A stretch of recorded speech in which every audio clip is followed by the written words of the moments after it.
बाद अब जेल से बाहर आ चुके हैं। जेल से बाहर आने के बाद भी पब्लिकों के मन में बहुत सारे सवाल हैं आपको लेकर। आप पे जो आरोप लगे वो आपके ही अपने बेटी के द्वारा लगाया गया, तो उन आरोपों को लेकर आज आप क्या कहना चाहेंगे? मैं यही कहने के लिए चाहता हूँ, बेटी हो या बेटा हो, माँ पिताजी गांव समाज के लोग सबों को समान दर्जा देने के लिए चाहते हैं, किसी को बड़ा और किसी को छोटा नहीं। उसी के हैसियत से मैं भी बेटा और बेटी, 4 बेटी 3 बेटा था, 2 तो छोटा छोटा है। 3 बेटी का शादी जमीन सुध भरना लगा करके कुछ शादी कर सलटा दिए थे। चौथा में ये थी, मन में जिज्ञासा था कि अच्छा ढंग से इनका भी शादी करें, लेकिन परिस्थिति डाउन हो जाता है। उस परिस्थिति लेकर के जिद भी कर दी कि मैं ग्रेजुएशन करूंगी तब पिताजी मेरा शादी कीजिएगा।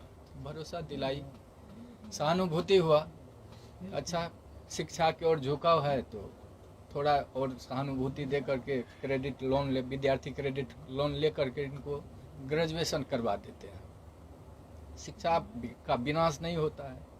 मैं यही चलते उन पर सहानुभूति रखा और जहाँ जहाँ सोचे साइड बिजनेस थोड़ा लगा देते हैं, जीविका से जुड़ा दिए। गांव समाज में 10 ठो समूह चलाएगी, उससे जो होगा आगे विकास, बुद्धि भी विकास उनका होगा।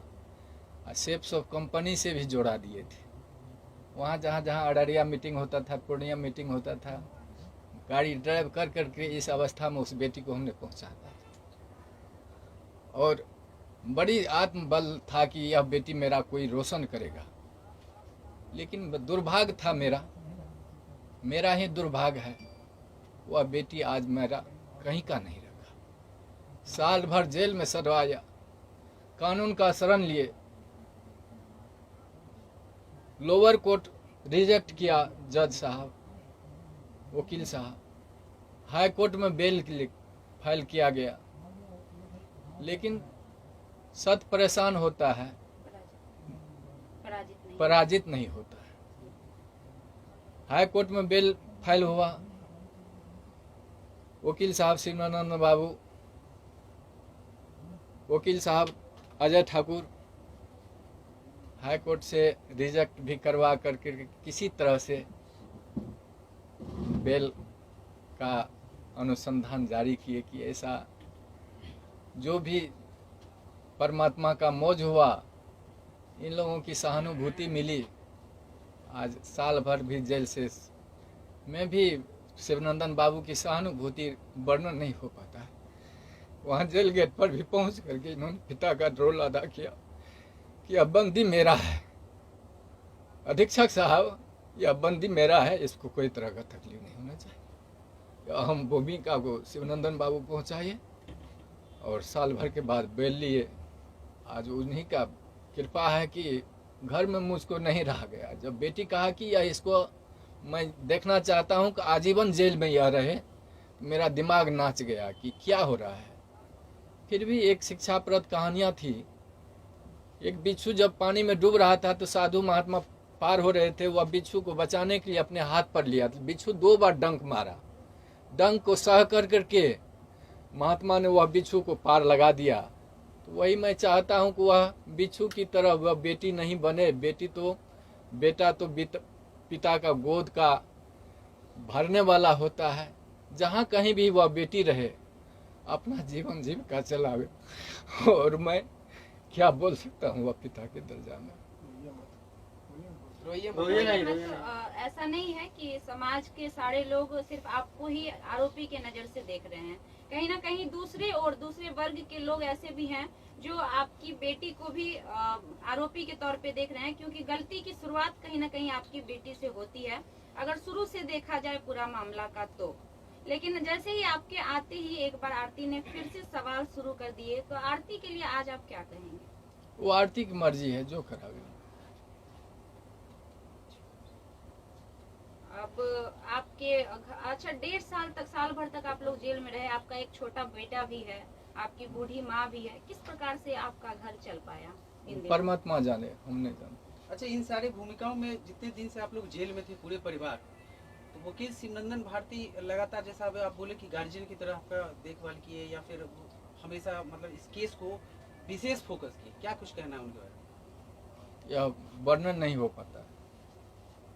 ऐसा इतना बेहतरीन उनका परफॉर्मेंस रहा जी आपके केस को लेके। जी। आप एक पिता हैं, लोग ये भी जानना चाहते हैं कि उस रात में असल में क्या हुआ था, कुछ आपको याद है? आप मतलब कुछ देखे थे? बता पाएंगे? आरोप तो झूठे भी लगते हैं, सही जी। क्या है वो तो माननीय न्यायालय के ऊपर है, लेकिन आप कुछ बता सके थोड़ा सा? मालूम थोड़ा सा हुआ तो सोचा कि प्रेम तो अंधा होता है, अच्छा। वो समय जो रहता है, वो अवस्था जो रहता है परे हो रहता है, लेकिन उस पर कितने कितने विद्वान लोगों का भी पैर फिसल जाता है, महात्मा को भी पैर फिसल जाता है। तो हमने सोचा कि जब इस तरह की घटना हुई तो उसको बचाने के लिए हल्ला हुआ कि चोर आ गया है, डकैत आ गया है गोली मारने के लिए। तो उससे पूर्व भी लड़का वो उन्होंने धौंस दिया था कि मैंने गोली से उड़ा दूंगा। किसको दिया था? पवन यादव को, मेरे बेटा रविकांत को। अच्छा। गोली से उड़ा दूंगा, बचने के लिए नहीं दूंगा। उस पीरियड में उन्होंने घर में पकड़ाया तो हल्ला हुआ कि डकैत आ गया, डकैत आ गया। डकैत के दरमियान में पहचाने उसको तो कहा देखे मेरा जात भाई है, बच्चा है, पैर फिसल गया। उसको बचाने के ख्याल से मैंने घर में बंद किया, और उस दरमियान में कैसे उसका मौत हो गया हम लोगों को कोई जांच का विषय, मतलब आपको इसके बारे में इसके बाद विशेष कुछ जानना है?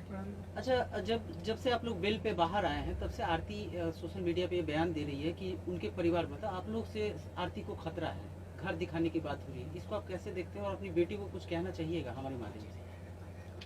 हम तो यही करने के लिए चाहते हैं कि माँ बाप तो जिगर होते हैं, हृदय का टुकड़ा बाल बच्चा उनका होता है, तो उसके प्रति आघात कहीं माँ बाप सोचे, गांव समाज के लोग सोचे।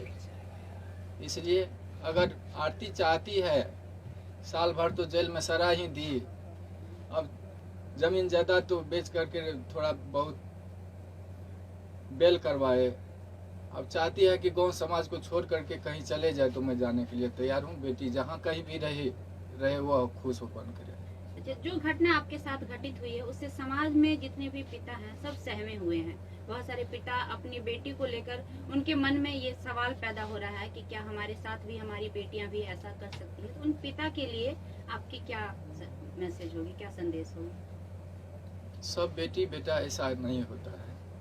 हम भगवान से प्रार्थना करते हैं वह सद्बुद्धि दे और सत रास्ता पर वह बेटा बेटी चले, और जो बिगड़ने के लायक होती है वह बेटी को भी मैं प्रार्थना कर रहा हूँ गुरु महाराज से, भगवान से, कि वह दूसरे के बहकावा में नहीं आकर करके अपना जो कर्तव्य है, अभी भी शादी की है, अभी भी हक निभा कर करके दोनों घर को आबाद करके चले।